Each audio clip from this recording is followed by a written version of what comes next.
زندگی گزرتی جا رہی ہے اور ہر روز ہم یہ دعا کر رہے ہیں، لیکن مسئلہ کیا ہے کہ ہم اس صراط مستقیم پہ چل کیوں نہیں پا رہے ہیں۔ سوال اس زمانے میں یہ نہیں ہے کہ کون نماز پڑھتا ہے کون نماز نہیں پڑھتا، سوال یہ ہے کہ جس نماز کے لیے کہا گیا صلاۃ و معراج المومن، اس نے اس معراج کو دیکھا کہ نہیں دیکھا۔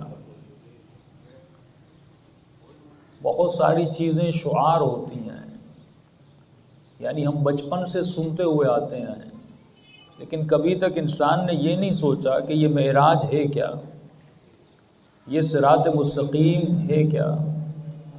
اگر آپ مجھ سے پوچھیں گے کراچی سے حیدرآباد کا راستہ کہاں اور کیسے جاتا ہے، میں بتانے میں کم از کم 1 منٹ تو لوں گا کہ سیدھا جائیے، پھر لیفٹ پہ مڑیے گا، پھر رائٹ پہ مڑیے گا، پھر اتنا آگے چل کر ایک راستہ آئے گا۔ لیکن جب خدا سے پوچھا جاتا ہے کہ جنت کا راستہ کون سا ہے، لفظ 2 ہیں کا ایسا راستہ جو سیدھا ہے۔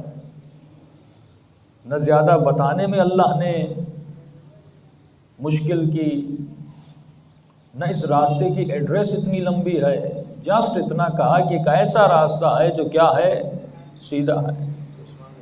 یعنی ہمیں راستے پر چڑھنے کی ضرورت ہے، جب آپ راستے پر چڑھتے لائیں گے تو راستہ پھر سیدھا ہے۔ اور جس راستے کی دعا ہر روز نماز میں ہم کرتے ہیں، اہدنا الصراط المستقیم صبح کی نماز میں، اہدنا الصراط المستقیم نماز ظہر میں، اہدنا الصراط المستقیم نماز عصر میں، اہدنا الصراط المستقیم مغرب کی نماز میں، پھر اہدنا الصراط المستقیم عشاء کی نماز میں۔ یہ روزانہ اپنی زبان سے کہہ تو رہا ہے لیکن سمجھ نہیں رہا یہ راستہ کون سا ہے۔ اور بار بار کہا گیا کہ دعا کرو، یعنی کلمہ پڑھنے کے بعد بھی کہا دعا کرو، علی ولی اللہ پڑھنے کے بعد بھی کہا کہ دعا کرو کہ مجھے اس راستے پہ چلنا ہے جس کا ایڈریس اتنا آسان ہے۔ کہا گیا صراط مستقیم ایک ایسا راستہ ہے جو سیدھی طرف جاتا ہے، لیکن سوال یہ ہے یہ چل کیوں نہیں پا رہا۔ یعنی ایک مسلم جب دوسرے مسلم کو قتل کرتا ہے، قاتل بھی یہ دعا کر رہا ہے کہ اہدنا الصراط المستقیم، مقتول بھی یہ دعا کر رہا ہے کہ اہدنا الصراط المستقیم۔ کربلا میں امام حسین کو شہید کرنے والے بھی اپنی نمازوں میں کہہ رہے تھے اہدنا الصراط المستقیم، اور جس گلے پہ چھری چل رہی تھی وہ حسین ابن علی بھی کہہ رہے تھے اہدنا الصراط المستقیم۔ اس کی اہمیت بہت ہے اگر مومن سمجھ جائے۔ بہت سارے الفاظ سادہ سے ہوتے ہیں، ہم زندگی میں استعمال کرتے ہیں۔ ایک مرتبہ مجلس ختم ہوتی، مومن دعا کرتا ہے خدا مجھے امام زمانہ کے اعوان و انصار میں شامل فرما۔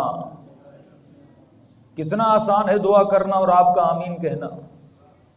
اے خدا مجھے شہادت کی موت نصیب فرما، کتنا آسان ہے دعا کرنا اور آپ کا آمین کہنا۔ بالکل ایسے ہے اہدنا الصراط المستقیم کا کہنا اور نماز کو ختم کر کے آگے بڑھ جانا۔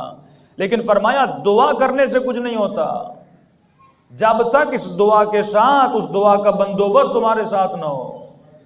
اگر میں یہاں پر کہتا رہوں پانی پانی، بہت مشہور مثال ہے، میری پیاس نہیں بجھنے والی جب تک میں اس پانی کی تلاش میں باہر نہیں نکلوں گا۔ کتنی بھی دعا مومن کرتا رہے گا خدا مجھے امام زمانہ کے اعوان و انصار میں شریک فرما، اور آپ آمین بھی کہتے رہے، لیکن یہ دعا تب تک قبول نہیں ہوگی جب تک تو شرائط کو اپنے وجود میں پیدا نہیں کر لیتا۔ تو اب اہدنا الصراط المستقیم کی کچھ شرطیں ہیں، جب تک یہ شرطیں ہمارے وجود میں نہیں آتی تب تک ہم اس راستے پہ چلنے کی قابلیت کو پیدا نہیں کرتے۔ اس کی شرط کیا ہے؟ اللہ نے 2 شرطیں بیان کی، فرمایا اہدنا الصراط المستقیم کے کہنے سے پہلے تو 2 جملے کہتا ہے۔ پہلا جملہ ہے ایاک نعبد، دوسرا جملہ ہے ایاک نستعین، صیغہ حصر ہے، اے خدا میں تیری ہی عبادت کرتا ہوں، میں تجھ ہی سے مدد مانگتا ہوں۔ یعنی جب تک مقام استعانت اور عبودیت ہمارے وجود میں نہیں آتا تب تک ہم صراط مستقیم پہ چڑھنے کی قابلیت کو پیدا کر ہی نہیں سکتے۔ یعنی صراط مستقیم سامنے ہے لیکن اگر اس پہ چڑھنا چاہتے ہو، اسٹول پلازا پہ آنا چاہتے ہو، تو اپنے وجود میں نعبد کو پیدا کرنا ہوگا، نستعین کو پیدا کرنا ہوگا۔ تو آپ پوچھیں گے مولانا مجھے کیسے پتا چلے میں مقام نعبد پر آیا کہ نہیں، میں مقام نستعین پر آیا کہ نہیں؟ تو سمپل سی مثال ہے، مومن اپنے آپ سے پوچھے 70 سال میری زندگی گزر گئی، 50 سال میری زندگی گزر گئی، اگر 20 سال پہلے جیسی میری نماز تھی، آج بھی اگر میری نماز ویسی کی ویسی ہے، اس کا مطلب میری نماز میں ترقی نہیں آ رہی۔ کہ مولا علی فرماتے ہیں ملعون ہے وہ ملعون ہے جس کا آج اس کے کل سے بہتر نہیں ہے۔ تو یہ کیسا مومن ہے جس کی نماز میں ترقی نہیں آ رہی؟ 20 سال جیسی اس نے نماز پڑھی تھی، آج بھی ویسی کی ویسی نماز ہے، یہ معراج تک نہیں پہنچ پا رہا۔ 20 سال جیسے اس نے مجلس سنی تھی، 20 سال پہلے جیسے اس نے دعا کی تھی، آج بھی اگر ویسی ہی دعا ہے، اس کا مطلب اس کے وجود میں اسپریچولیٹی اور روحانیت نہیں بڑھ رہی۔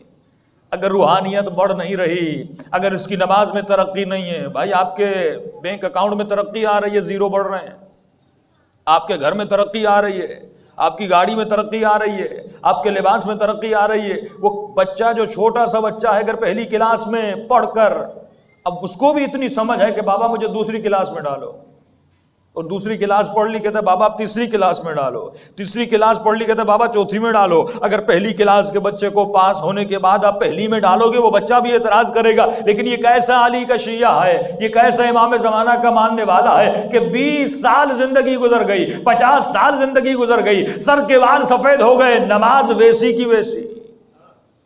تبھی میرے چھٹے امام فرماتے اگر کسی نے ایسی نماز پڑھی، صلوات پڑھے مولا کی شان،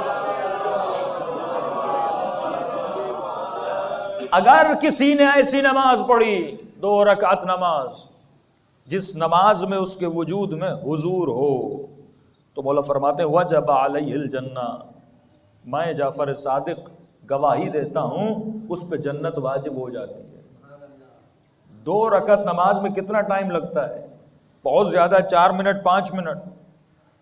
اور سوال ہے مولا اتنی نمازیں لوگوں نے پڑھی، 1000 رکعت لوگوں نے نمازیں پڑھی، 100 رکعت لوگوں نے نمازیں پڑھی، آپ نے یہ نہیں کہا کہ ان پر جنت واجب ہے، آپ نے کہا 2 رکعت ایسی نماز جس میں حضور ہو، یعنی شرط قبولیت نماز اور دخول جنت یہ ہے کہ انسان کے وجود میں کیا ہو؟ حضور ہو۔ یعنی اگر 1 گھنٹہ آپ مجلس میں بیٹھیں اور اگر آپ کا ذہن اس مجلس میں نہ ہو تو بیٹھنا اور نہ بیٹھنا کسی کام کا نہیں ہے۔ لیکن اگر 5 منٹ مومن مجلس میں بیٹھے لیکن حضور قلب کے ساتھ بیٹھے، اس مجلس میں بیٹھنا اس کے لیے واجب جنت بن جاتا ہے۔ اور یہ حضور پیدا کیسے ہوتا ہے؟ سائیکولوجسٹ کہتے ہیں ایک سوال سے حضور پیدا ہوتا ہے۔ اگر مومن اپنے وجود میں حضور کو پیدا کرنا چاہتا ہے، حضور وہی نعبد کا مقام ہے، تو فرمایا خود سے سوال کرو تمہارے وجود میں حضور پیدا ہوگا۔ ابھی آپ کے ذہن مختلف جگہوں پر پراکندہ ہیں، لیکن اگر میں آپ سے ایک سوال کروں، آپ لوگ کہاں بیٹھے ہیں؟ کس امام بارگاہ میں بیٹھے ہیں؟ اس امام بارگاہ کا نام کیا ہے؟ تو جیسے آپ جواب دیتے جائیں گے ویسے ویسے حضور پیدا ہوتا جائے گا۔ آپ کا مختلف جگہوں سے ذہن دور سے ہٹ کر اور فوراً اس امام بارگاہ میں آ جائے گا۔ فرمایا بالکل اسی طرح اگر مومن اپنے وجود میں حضور کو پیدا کرنا چاہتا ہے، جب نماز کی حالت میں کھڑا ہو جائے فوراً اس کا ذہن ادھر ادھر جانا شروع کر دے تو خود سے سوال کرے کہ تو کہاں پہ کھڑا ہے؟ جواب آئے گا میں مصلی پر کھڑا ہوں۔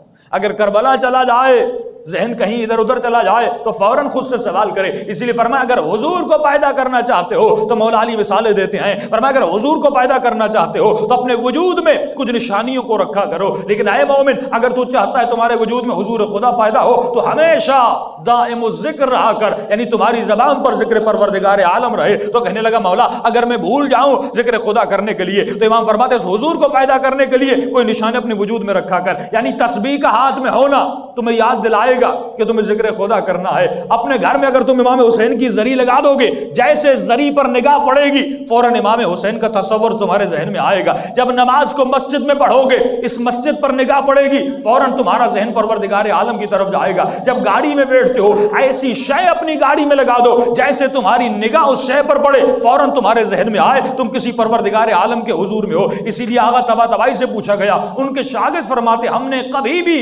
آیت اللہ طباطبائی کو سوتے وقت یہ نہیں دیکھا وہ اپنے پاؤں کو سیدھا کر کے سوئیں. ہمیشہ ان سے پوچھتے تھے قبلہ آپ اپنے پاؤں کو سیدھا کر کے نہیں سوتے, ہمیشہ آپ کے پاؤں تھوڑے بہت ٹیڑھے ہوتے ہیں. تو انہوں نے فرمایا اس لیے پاؤں کو ایسا رکھتا ہوں کیونکہ میں جب یہ سوچتا ہوں میں حضور پروردگار عالم میں ہوں تو مجھے بہترامی لگتی ہے کہ اللہ کے حضور میں اپنے پاؤں کو سیدھا کروں.